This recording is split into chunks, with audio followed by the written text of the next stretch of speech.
மாறன் சீரியல்ல இப்போ ஒரு அட்டகாசமான எபிசோட் வந்திருக்கு. ஸ்கிப் பண்ணாம ஃபுல்லோடையும் கேளுங்க. அதுக்கு நான் இந்த வீடியோ பிடிச்சிருந்துச்சுன்னா லைக் பண்ண பாருங்க. ரொம்ப பிடிச்சிருந்துச்சுன்னா சேனலுக்கு வந்து சப்ஸ்கிரைப் பண்ணி கண்டினியூஸாக ஆதரவு வந்துட்டாங்க. நம்ம மாறன் வந்து உச்சக்கட்ட கோவத்தில் வந்து இருக்காங்க. எங்கள் அம்மாவோட ஃபோட்டோவை நீ தான் வாங்கியிருக்க, கேட்டால் இப்போ நீ வாங்கலைன்னு வேற சொல்கிற, என்ன நினச்சிட்டு இருக்கேன்னு சொல்லி சண்டைக்கு போகலான்னு இருக்காங்க. அப்பன்னு பார்த்து இவகிட்டலாம் சண்டைக்கு போனால் அப்புறம் ஒட்டுமொத்த குடும்பமும் வந்து நான் இவங்க குடும்பத்துக்காக வந்து ஏதோ சதி செய்கிறேன்னு சொல்லுவாங்க. நமக்கு எதுக்குப்பா ஊரா வீட்டு பஞ்சாயத்தெல்லாம் சொல்லி அந்த இடத்துல கிளம்புறாங்க. பார்த்தா மாறா திரும்பி பாருப்பா அப்படின்னு சொல்லி நம்ம வீரா வந்து சொல்கிறாங்க. திரும்பி பார்க்குறாங்க நம்ம மாறன். அந்த இடத்துல அவங்க அம்மாவோட ஃபோட்டோ வந்து இருக்குது. ரொம்பவே சந்தோஷப்படுறாங்க. எனக்கு எங்கள் அம்மாவை ஃபோட்டோவில் விளாண்டாங்கன்னு வச்சுக்கோங்க சுத்தமாக பிடிக்காது. சரியா, நீ என்னடா இவ்வளோ பாசக்காரனா? ஆமாம், எனக்கு என் அம்மாவை ரொம்பவே பிடிக்கும். ஆனால் அதை அவங்க புரிஞ்சுக்கிறதுக்குள்ளேயே போயிட்டாங்கங்கிற மாதிரி வேதனையோட சொல்கிறாங்க அந்த இடத்துல. இது எல்லாத்தையும் வந்து நம்ம வள்ளி வந்து பார்க்குறாங்க. என்னடா அது, கண்மணியை ராகவன் கூட்டிகிட்டு வந்துட்டான். போகிற போக்க பார்த்தா வீரா வந்து ஐஸ் வச்சு இந்த வீட்டுக்கு மருமகள் ஆகிடுவா போல இருக்கே. சரியில்லையே, இப்பயே வந்து இந்த பிரச்சனையை வந்து தீர்த்து வைக்கணுங்கிற மாதிரி யோசிக்கிறாங்க. ஃபோட்டோ எடுத்துகிட்டு வந்துட்டு இருக்காங்க அந்த இடத்துல. என்னடா பண்ணிக்கிட்டு இருக்க, தெரிஞ்சுக்கலாமா? அவள் தான் ஃபோட்டோ வந்து ரெடி பண்ணி கொண்டு வந்திருக்காளா? பார்த்தேன். கண்மணி வீட்டுக்கு வந்துட்டா. பார்த்துக்கடா ராசா. அத்தை, நீ என்ன சொல்ல வரேன்னு தெரியும். நான் வந்து கல்யாணமே பண்ண மாட்டேன். சரியா, நான் எப்போதும் தனியாக தான் இருப்பேன். எப்படியோ இருடா, கல்யாணம் மட்டும் நல்லா இருந்தாலும் சரி, அதை பற்றிலாம் நான் யோசிக்கல. ஆனால் நீ அவளை வீட்டுக்கு கூட்டிகிட்டு வந்துடாத. என்னத்த என்னை பார்த்து இவ்வளோதான் நீ வந்து புரிஞ்சுக்கிட்டியா? நான் உன் புள்ள மாதிரி. என்னை பற்றி உனக்கு தெரியும், உன்னை பற்றி எனக்கு தெரியும். அப்படி இருக்க சுச்சுவேஷனில் நீ இப்படியெல்லாம் கேட்கலாமா? இப்படி தாண்டா ராகவன் இருந்தான். ஆனால் என் பேச்சை கேட்கவே இல்லை. கண்மணியை வந்து வம்படியாக கல்யாணம் பண்ணா, கண்மணியை தான் கல்யாணம் பண்ணுவேன்னு சொல்லிட்டு தெரிஞ்சுதான். இப்போ நீ பார்த்துக்கடா, கொஞ்சம் உஷாரா இருன்னோன்னே அப்படியே அங்கேருந்து கடந்து போகிறாங்க.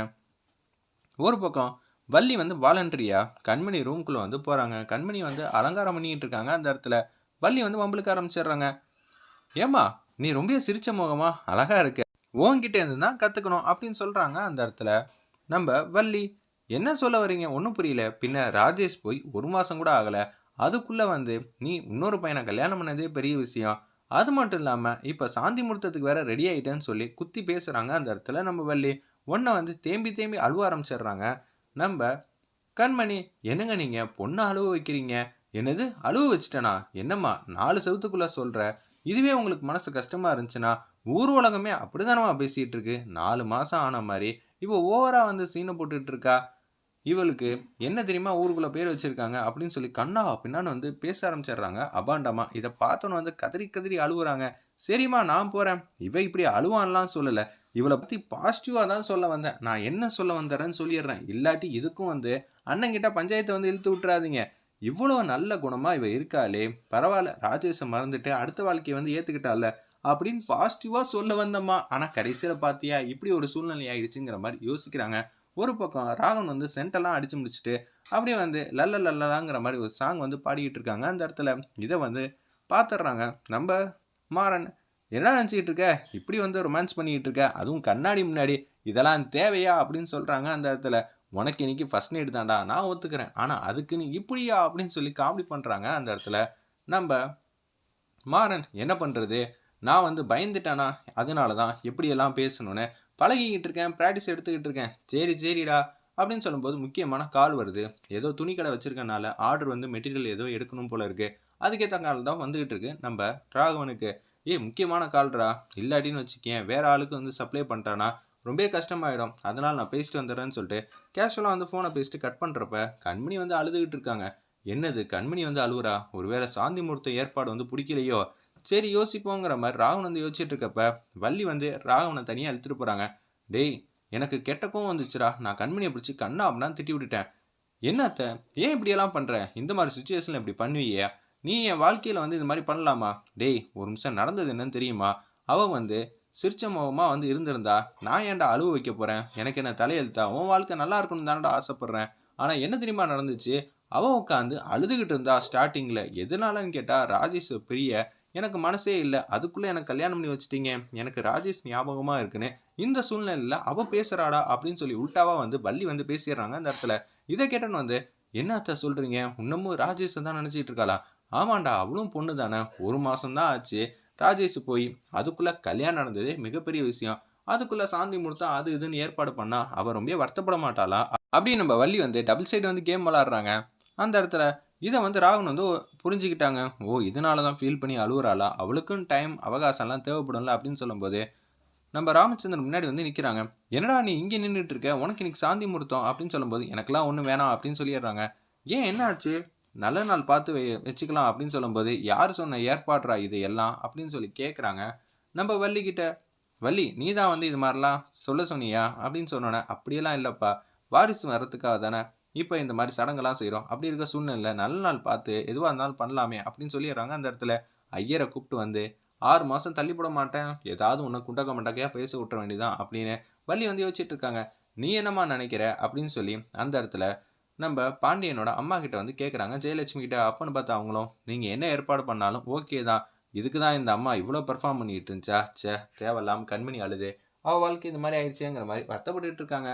நீங்கள் அப்படா 3 பேரும் என்ன பண்ணுறீங்கன்னா மாறனோட ரூமில் வந்து தங்கிக்கங்க, எந்த பிரச்சனையும் இல்லை அப்படின்னு சொன்னோன்னே மாறன் ரூம்குள்ளே வந்து 3 பேர் வந்து தங்குறாங்க. கேஷுவலாக வந்து போகிறாங்க. அந்த இடத்துல மாறன் வந்து அவங்க ரூம்குள்ளே ஒரு பக்கம் பிருந்தா வந்து, இந்த ரூம்லலாம் என்னால் தங்கவே முடியாது, ஏகப்பட்ட பாட்டில்லாம் இருக்குது, என்ன நினச்சிட்டு இருக்க, ஏய் நம்ம என்ன இது மாதிரி அவங்களுக்குலாம் ரூம்லாம் கொடுத்தோம், சூப்பராக வந்து தங்க வச்சோம்ல, தூங்கிட்டு இருக்க வந்து போர்வையை நீ தானே உருவின அப்படின்னு சொல்லி வீரா வந்து கண்ணாப்பண்ணான்னு திட்டுறாங்க. ஒன்றை வந்து இது ஒரு 5 நிமிஷத்தில் ரெடி பண்ணுறேன்னு சொல்லி எல்லா பாட்டிலையும் ஒரு கட்டப்பையில் வந்து போட்டுட்டு மூலையில் வந்து வச்சிருக்காங்க. அந்த இடத்துல நம்ம வீரா அப்பன்னு பார்த்து மாறன் வந்து கதவு திறந்துட்டு வராங்க. சாரி சாரி, நான் இங்கே வந்துட்டேனா, ஆக்சுவலி இதானே என் ரூமு அப்படின்னு சொல்கிறாங்க. அந்த இடத்துல மாறன் வீரா வந்து பேச்ச ஆரம்பிக்கிறாங்க. ஐயா தான் இந்த ரூமை வந்து எடுத்துக்க சொன்னாங்கன்னு சொன்னோன்னே, ஓ இது எல்லாம் மேலிடத்து உத்தரவா, சரி சரி, தியாகம் செய்யணும்னா இந்த வீட்டில் நான் தானே செஞ்சாகணும், ஸ்டார்டிங்லேருந்து எண்டு வரைக்கும் நான் தான் தியாகம் வந்து செய்யணும், எல்லாரும் ஏதாவது ஒன்று செஞ்சு விட்ருவாங்கன்னு சொல்லி அந்த இடத்துல ஃபீலிங்காக வந்து பேசுகிறாங்க. சரி நீ இந்த ரூமில் தங்கிக்கங்கன்னு சொல்லி கேஷுவலாக வெளில வராங்க. அந்த இடத்துல நம்ம மாறன் அப்பன்னு பார்த்து கதவை வந்து திருப்பியும் வந்து தட்டுறாங்க. என்னடா அது கதவை தட்டுறாங்கன்னு சொன்னோன்னே, எனக்கு ஒரு முக்கியமான வந்து படிக்கிறதுக்கு புக்கெல்லாம் தேவை, நான் போய் எடுத்துக்கணும், இல்லாட்டி எனக்கு தூக்கமே வராது, உன் புக்கெல்லாம் இதில் தான்ப்பா வச்சுருக்கேன், இதை நீயே வச்சுக்கப்பா அப்படின்னு சொல்லும்போது அதை வாங்கிட்டு போகிறாங்க. பிருந்தா வந்து கண்ணா அப்படின்னான்னு திட்டுறாங்க. பார்த்தியா, ஒரு நாள் கூட அவனால் நிம்மதியாக வந்து தூங்க முடியாதா, எதுவாக இருந்தாலும் இதை எடுத்துட்டாமல் போவானா அப்படின்னு சொல்லிட்டு இருக்கப்ப படிக்கட்டில் வந்து இறங்குறாங்க நம்ம மாறன். பாட்டில் சவுண்ட் வந்து ஹெவியாகவே கேட்குதுன்னே சொல்லலாம். கீழே அவங்க அப்பாவை பார்த்தோன்னு வந்து பேரதிர்ச்சியாக வந்து நிற்கிறாங்க. ஐயோ, கீழே இந்த பாட்டில் சவுண்டோட போனால் அவர் வந்து பூஜையை போட்டுருவாரு, இதெல்லாம் தேவையா, அதுவும் இந்த நேரம்னு பார்த்து என்ன பண்ணலாம், சத்தம் கேட்காம போனால் பிரச்சனை இல்லைன்னு சொல்லி படிக்கட்டில் மெல்லமாக நடக்கிறாங்க. அவங்க நடக்கிறதோட பாட்டில் சவுண்டு வந்து அதிகமாக கேட்குது. வேற வம்படியே வேணாம், திருப்பி எங்கேருந்து எடுத்தியோ அங்கேயே வச்சிட வேண்டியதான் அப்படின்னு சொல்லிட்டு கதவை தட்டுறாங்க. என்னாச்சு, கீழே அப்பா வந்து இருக்காங்க, இந்த புக்கெல்லாம் எடுத்துகிட்டு போனேன்னா அப்புறம் என்ன ஆகுன்னு எனக்கே நல்லா தெரியும், நீயே பத்திரமா அந்த ரூம்குள்ளே வச்சிருமான்னு சொன்னோன்னா ரூம்குள்ளே வந்து வைக்கிறாங்க. அந்த இடத்துல நம்ம வீரா, என்ன அவன் திருப்பி கொண்டு வந்து வச்சுட்டான், ராமச்சந்திரன் ஐயாட்ட வந்து மாட்டிப்பானா, அதனால தான் அவன் பண்ணதுனால தான் இப்போ இவ்வளோ பெரிய பிரச்சனையில் நம்ம வந்து மாட்டிக்கிட்டோம், இதை மட்டும் அவன் சாப்பிடாம இருந்திருந்தா இது மாதிரி பிரச்சனை ஆயிருக்குமா அப்படின்னு நம்ம பிருந்தா வந்து கட்டுப்பில் வந்து திட்டுறாங்க நம்ம மாறனை. இல்லை, அவன் பண்ணதை பார்த்தா நிச்சயம் அவன் குணத்தை பார்த்தா அவன் இப்படியெல்லாம் செஞ்சிருக்கவே மாட்டான் அப்படின்னு சொல்லி நம்ம வீரா வந்து கரெக்டாக வந்து ஜட்ஜ் பண்ணுறாங்க மாறனோட குணத்தை பார்த்து. அப்பன்னு பார்த்து பிருந்தா வந்து கடுப்பாயிட்டாங்க. முதல்ல அவனுக்காக வந்து எல்லாத்தையும் வந்து விட்டு கொடுத்த, அப்புறம் இப்போ அவன் செஞ்சிருக்கவே மாட்டான்னு சொல்கிற, என்னக்கா நினைக்கிற, நீ அவன் குணத்தை பார்த்து இப்போதைக்கு நீ ஏமாறுற மாதிரி தான் தெரியுது, இது எல்லாமே வந்து பொய்க்கா, போய் நீ ஏன் நம்புற, சரி நிம்மதியாக தூங்கணுன்னா அடுத்த நாள் காலையில் பொழுது வந்து விடியுது, அத்தை காஃபி வேணும்னு ராகவன் வந்து கேட்குறாங்க. இந்தாடா ராகவா, காஃபி எடுத்துக்கடா, உன் வாழ்க்கை இந்த மாதிரி ஆனதுக்கு எனக்கு மனசு ரொம்ப கஷ்டமாக இருக்குது, இருந்தாலும் எனக்கு வேறு வழி தெரியலடா, உன் வாழ்க்கை நல்லா இருக்கணும்னா இது மாதிரி தான் நான் பொய் சொல்ல வேண்டியதாக போச்சுன்னு சொல்லி வள்ளி வந்து ஃபீலிங்காக வந்து யோசிக்கிறாங்க. அத்தை இன்னொரு டம்ளர் காஃபி கிடைக்குமா, எதுக்குடா அப்படின்னு சொல்லி கேட்குறாங்க. அவ்வளோ காஃபி பிடிக்குதா, அதுவும் இந்த அத்தை கையால், எடுத்துக்கடா அப்படின்னு சொல்லும்போது, இது நம்ம கண்மணிக்காக கேட்குறேன், கண்மணிக்காகலாம் என்னால் தர முடியாது, உனக்காக, கார்த்திக்காக, அண்ணனுக்காக, அதுக்கப்புறம் மாறனுக்காக நான் காஃபி வேணால் போடலாம், அந்த குடும்பத்துக்கெல்லாம் என்கிட்ட கேட்காதுன்னு சொன்னோன்னே கிச்சனுக்கு போயிட்டு அவங்களே வந்து காஃபி எல்லாம் போட்டுட்டு அப்படியே வந்து கிளம்புறாங்க. அது மாதிரி காட்டி எபிசோட அருமையாக முடிச்சிருந்தாங்க. வெயிட் பண்ணி பார்ப்போம்.